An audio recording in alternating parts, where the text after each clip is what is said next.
Selamat bertemu lagi dengan saya, Ibu Astin.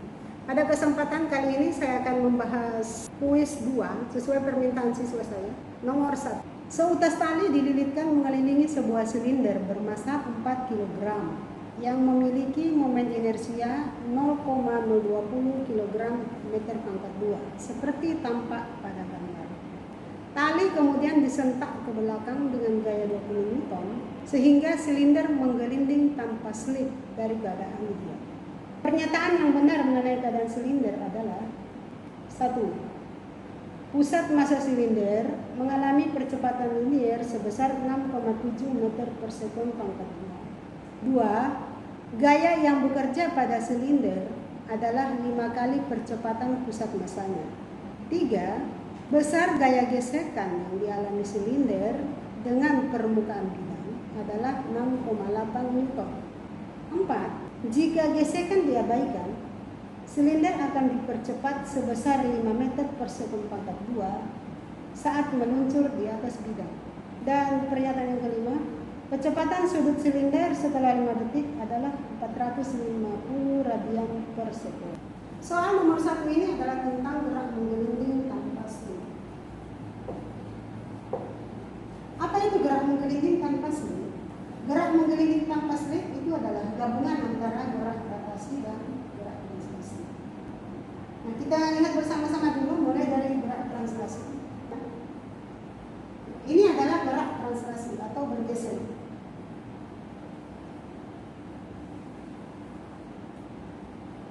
Jika silinder ini kita bagi atas 3 bagian, puncak kita tulis sebagai titik A, tengah-tengahnya adalah pusat massa dari silinder, bagian bawahnya adalah titik B. Saya gambar di bawah itu adalah menandakan bidang tempat silinder bergerak. Nah, perhatikan ini, lihat, kalau silinder saya gerakkan ke kanan, titik yang di atas atau titik A itu akan bergerak ke kanan. Ini adalah arah kecepatan titik A. Pusat massa juga akan ikut bergerak ke kanan.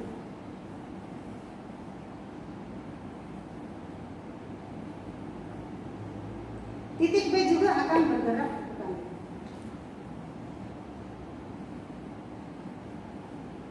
Kecepatan ketiga titik ini sama.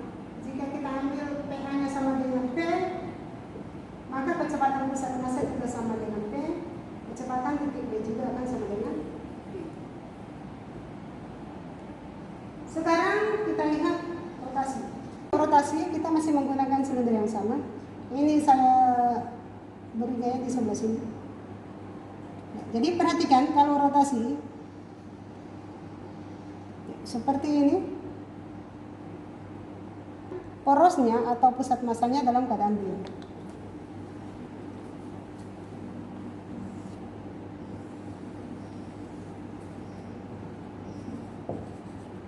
Pusat massa, ini titik A, ini titik B. Jika A-nya bergerak ke kanan dengan kecepatan PA-nya sama dengan P, lihat ini, ya, bergerak ke arah sana. Ya, mungkin kurang nampak, ini bergerak ke arah sana, maka yang bagian B akan bergerak ke arah kiri. Kalau ini ke arah kanan, A-nya ke kanan, maka B akan ke kiri. Atau A-nya ke depan, maka B-nya akan bergerak ke belakang. Dengan kecepatan yang sama. Menggelinding tanpa slip adalah gabungan antara translasi dan rotasi. Menggelinding tanpa slip, saya ulang lagi, kalau translasi adalah seperti ini, bergeser. Rotasi adalah berputar pada porosnya, maka menggelinding tanpa slip berarti bergeser sambil berputar. Ya, ini adalah gerak menggelinding tanpa slip. Menggelinding tanpa slip adalah rotasi tambah translasi. Vektor kecepatannya seperti apa untuk menggelinding tanpa slip? Lihat. Yang pada saat translasi kecepatan yang PA-nya ke kanan, dirotasi juga ke kanan, berarti titik A juga akan bergerak ke kanan. Pada saat translasi, pusat masanya ke kanan, rotasi, pusat masanya dalam keadaan diam. Berarti menggelinding tanpa slip, kecepatan pusat masanya pasti akan ke kanan. Pada saat translasi, titik B itu ke arah kanan. Pada saat rotasi, titik B-nya ke kiri, maka di sini kecepatan titik B-nya sama dengan 0. Pada saat menggelinding tanpa slip, jadi ingat, karena ini adalah gabungan dari rotasi dan translasi, otomatis ada satu titik yang menjadi poros sesaat. Poros sesaat ini adalah titik B, sehingga kecepatannya sama dengan 0. Sekarang kita akan lihat demonstrasi untuk soal ini. Jadi perhatikan, karena soal ini membicarakan tentang menggelinding tanpa slip, berarti ada dua gerakan yang dilakukan oleh silinder. Yang pertama rotasi dan yang berikutnya adalah translasi. Kita lihat bersama-sama gerakan menggelindingnya seperti apa. Ini saya tarik ke belakang. Jadi untuk bagian depannya kita anggap yang sebelah sini adalah arah depan, yang ini arah belakang. Lihat bersama-sama. Saya ulangi lagi, mungkin tidak terlalu kencang kali. Atau saya berikan ini seperti ini ya. Ini menggelinding. Nah sekarang lihat, kita akan tinjau rotasi. Kalau pada rotasi ini saya gunakan spidol sebagai penanda arah gaya dan arah gerak benda ataupun arah gesekan. Lihat ini, yang silinder ini sudah saya tandai. Titik A adalah bagian atas silinder, titik B nya adalah bagian bawahnya. Lihat, yang diberi tali adalah bagian atas. Jadi kita menarik silinder ini dari arah sini ke belakang. Lihat. Ini arah spidol yang atas menandakan arah gaya sentakan tali. Sekalian menandakan arah kecepatan dari titik A atau titik puncak. Spidol yang di bagian bawah ini adalah menandakan arah gerak dari bagian bawah silinder, itu arah B. Jadi kalau yang puncak atasnya ke belakang, otomatis yang bagian B-nya ke depan. Karena yang B-nya ke depan, maka gesekan antara bagian bawah silinder dengan permukaan bidang, berarti dia akan ke belakang. Nah, jadi lihat. Jadi yang ini adalah arah gaya sentakan. Kalau pada soal besar gayanya adalah 20 Newton. Kemudian yang ini adalah arah gesekan. Sebelum kita membahas soal, kita tulis dulu atau lihat dulu apa saja yang diketahui pada soal. Jadi diketahui tali dililitkan pada silinder kemudian ditarik. Massa silinder 4 kg.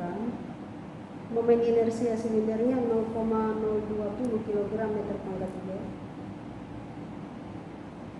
2. Besar gaya gesekan atau gaya sentakan pada tali itu 20 Newton. Jari-jari silindernya 10 cm, berarti 0,1 meter, dan kecepatan selip awal sampai dengan 0. Kemudian T di sini yang diketahui pada soal adalah 5 detik. Kita tinjau rotasi silinder dulu. Jadi tadi sudah saya berikan demonstrasi bagaimana gerakan silinder. Ini silindernya jari-jarinya 10 cm. Jadi gaya yang di atas ini, yang arahnya ke belakang ini adalah gaya sentakan tali. Yang di bagian bawah ini adalah gaya gesekan. Silinder berputar karena adanya torsi yang dihasilkan oleh gaya sentakan pada tali dan gaya gesekan antara bagian bawah silinder dan permukaan bidang. Karena silinder berputar, maka kita akan gunakan hukum 2 Newton untuk rotasi. Nah, perhatikan nih. Di sini saya berikan tanda plus atau tanda positif untuk torsi yang dihasilkan oleh gaya sentakan. Mengapa? Karena kalau untuk tanda plus berarti yang ini kan gaya sentakan akan memutar silindernya pada arah berlawanan arah jarum jam. Kemudian gaya gesekan atau torsi yang dihasilkan oleh gaya gesekan itu arahnya searah jarum jam, sehingga diberi tanda negatif. Masukkan angka-angkanya. Jadi lihat ini, torsinya dihasilkan oleh apa saja, yaitu torsi dihasilkan oleh gaya tegangan tali Maaf, gaya sentakan dari tali yang 20 Newton, lengannya itu adalah R sama dengan jari-jari silinder, sehingga di sini pada suku sigma tau kita masukkan 20 kali R dikurangi F kali R. Ini 20 kali R dikurangi F kali R, itu kita ubah menjadi 20 kurang F dikali R. R-nya 0,1, jadi ini langsung saya masukkan sini angka 0,1. Kemudian pada soal karena I-nya sama dengan 0,02, I-nya 0,02, jadi masukkan ke sini saja langsung. I 0,02, A-nya kita tidak ketahui, jadi tulis dulu sebagai A. R-nya 0,1 masukkan di sebelah sini. Kita akan mendapatkan persamaan 1. Kita selesaikan persamaan ini. Kita akan mendapatkan persamaan 1, yaitu A sama dengan 20 kurang F dibagi 2. Sekarang kita tinjau translasi silinder. Jadi silinder bergeser ke belakang. Kalau pada gambar kita ini arahnya ke kiri. Gaya apa saja yang bekerja pada silinder? Jadi ada gaya sentakan ke belakang sebesar 20 Newton dan ada gaya gesekan juga yang arahnya ke belakang. Kedua gambar kita gambarkan sebelah kiri. Nah, untuk translasi kita gunakan hukum 2 Newton untuk translasi, yaitu sigma F sama dengan M kali. Kedua gaya sama arahnya. Untuk translasi kita dapatkan sigma F sama dengan MA itu adalah 20 tambah F sama dengan 4A. Kita selesaikan persamaannya, kita mendapatkan bahwa besar F-nya adalah 4A kurang 20. Tulis atau simpan persamaan ini sebagai persamaan 2. Jadi kita sudah punya dua persamaan. Persamaan yang pertama itu adalah A sama dengan 20 kurang F dibagi 2. Dan persamaan yang kedua, F sama dengan 4A kurang 20. Masukkan nilai A pada persamaan 1 ke persamaan 2. Kita akan mendapatkan bahwa besar gaya gesekannya adalah 6,7 Newton. Kemudian kita selesaikan lagi persamaannya. Tadi kan sudah mendapatkan nilai F ya, 6,7. Ya, persamaan yang ini kita boleh gunakan 20 tambah F sama dengan 4A. Ini kita akan mendapatkan bahwa A-nya adalah 6,7 meter per sekund pangkat. Sekarang kita lihat cara yang kedua untuk mengerjakan soal ini. Kita tetap menggunakan sigma tau sama dengan I kali alfa untuk rotasi silinder dan menggunakan sigma F sama dengan M kali A untuk translasi silinder. Kita lihat dulu untuk rotasinya. Rumusan kita gunakan tetap sama, yaitu sigma tau sama dengan I kali alfa. Masukkan angka-angka yang diketahui pada soal. Kita mendapatkan F-nya sama dengan 20 kurang 2A. F sama dengan 20 kurang 2 kita simpan dulu sebagai persamaan 1. Apa bedanya dengan cara yang pertama?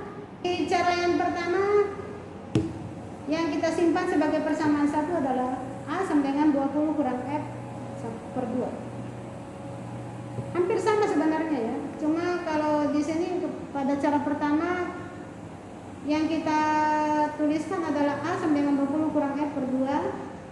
Maka untuk cara kedua sebagai persamaan satunya adalah F sama dengan 20 kurang 2. Sekarang lanjut ke sigma F sama dengan M kali A untuk meninjau translasi silinder. Masukkan angka-angka yang tadi, yaitu 20 tambah F sama dengan 4 kali A. Kita dapatkan F-nya sama dengan 4A kurang 20. F sama dengan 4A kurang 20 simpan sebagai persamaan 2. Kita sudah mendapatkan dua persamaan, F sama dengan 20 kurang 2A dan F sama dengan 4A kurang 20.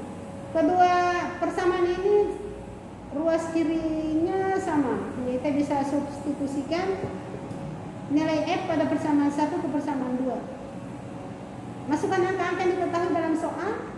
Kita akan mendapatkan bahwa A sama dengan 6,7 meter per sekund kuadrat. Yang berikutnya lagi untuk mendapatkan nilai F, kita bisa gunakan persamaan 1 atau bisa gunakan persamaan 2. Jika kita menggunakan persamaan 1, F sama dengan 20 kurang 2A, kita mendapatkan nilai F sama dengan 6,7 Newton. Jika kita menggunakan F sama dengan 4A kurang 20, maka kita akan dapatkan F itu sama dengan 6,8 Newton. Sekarang kita lihat pernyataan pada soal. Pernyataan 1. Pusat massa silinder mengalami percepatan linier sebesar 6,7 meter per sekund kuadrat. Ya, tadi kita dapatkan A-nya 6,7 meter per sekund kuadrat. Berarti pernyataan 1 benar. Saya tandai dengan warna kuning untuk pernyataan yang benar. Bagaimana dengan pernyataan 2? Pernyataan 2 di sini gaya yang bekerja itu adalah 5 kali percepatan pusat massa. Kita lihat dulu, kita cek. Di sigma F sama dengan M kali A. Di sini sigma F sama dengan M kali A, kita dapatkan 20 tambah F sama dengan 4 kali A. Pada pernyataan bahwa gaya yang bekerja itu adalah 5 kali, berarti keliru, harusnya 4. Sekarang kita lihat yang ketiga. Gesekannya 6,8 Newton. Kita cek jawabannya. Kita dapatkan 6,7 atau 6,8. Berarti pernyataan itu benar. Kita lihat untuk pernyataan 4 dan pernyataan 5. Bagaimana jika gesekan diabaikan? Berapa percepatan silinder? Jika gesekan diabaikan, apa yang terjadi dengan silinder? Apakah silindernya masih bergelinding? Ya tentu saja tidak. Silinder akan meluncur. Berapa percepatannya? Kita gunakan sigma F sama dengan M kali A. Dengan F-nya yang kita gunakan hanya tinggal 20 Newton karena tidak ada gesekan. Jadi masukkan saja di sini 20 sama dengan 4 kali A. Kita dapatkan A-nya 5 meter per sekund kuadrat. Berarti pernyataan 4 benar. Beri tanda kuning. Sekarang bagaimana dengan pernyataan 5? Pernyataan 5 kita cari dulu percepatan sudut. Gunakan saja rumus alfa sama dengan A per R. Kita akan mendapatkan alfanya 67 radian per sekund. Percepatan sudut silinder setelah 5 detik, gunakan saja rumus omega T sama dengan omega 0 tambah alfa kali T. Masukkan angka yang diketahui pada soal, kita dapatkan 335 radian per sekund. Kita cek pernyataan 5. Di pernyataan 5, kecepatan sudut silinder setelah 5 detik adalah 450 radian per sekund. Sedangkan pada jawabannya, kecepatan sudutnya adalah 335 radian per sekund. Berarti pernyataan 5 salah.